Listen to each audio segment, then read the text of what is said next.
પ્રાયોજક છે cancer healer centre a new beginning.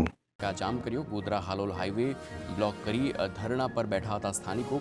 વારંવાર બનતી અકસ્માતની ઘટના સામે લોકોમાં રોષ. હાઈવે પર આપવામાં આવેલ કટ સાંકડો હોવાથી વારંવાર અકસ્માત થતો હોવાનો સ્થાનિકોનો આક્ષેપ છે. પોલીસે સ્થળ પર પહોંચીને લોકોને સમજાવ્યા બાદ રસ્તો ખુલ્લો કર્યો. ભાવનગરમાં વલભીપુરના પાટણાથી રાજગઢ ગામ તરફ જતો માર્ગ બિસ્માર. ફરીથી ડામર ઉખડી જવાની સમસ્યા થતાં 20 ગામના લોકોને હાલાકી. તો થોડા સમય અગાઉ જ માર્ગ પર કરવામાં આવ્યું હતું 6 કિલોમીટરનું રીકાર્પેટિંગ.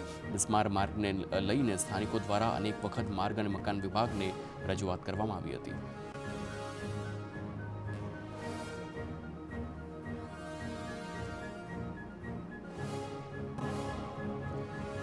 રાજકોટના ગોંડલમાં રાજકુમાર જાટ મૃત્યુ કેસમાં શંકાઓનું સમાધાન થયું છે. રાજકુમારનું મોત અકસ્માતમાં જ થયું હોવાનો પોલીસનો ખુલાસો. પોલીસે ખાનગી બસના ડ્રાઈવરની ધરપકડ કરી. પોલીસે અકસ્માત સ્થળથી કુવાડવા સુધીના 150 જેટલા સીસીટીવી ફૂટેજ પણ ચેક કર્યા. ડમ્પર ચાલકે આપેલી લીડના આધારે પોલીસે બસ ડ્રાઈવર સુધી પહોંચ્યો હતો.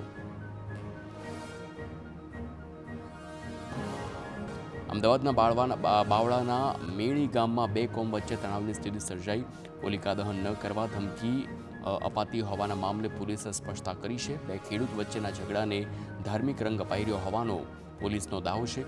હોલિકા દહન ન કરવા ધમકી આપી રહ્યા હોવાનો વિડીયો થયો હતો વાયરલ. ગામના લોકોને અન્ય કોમના લોકો ધમકી આપતા હોવાનો આક્ષેપ છે.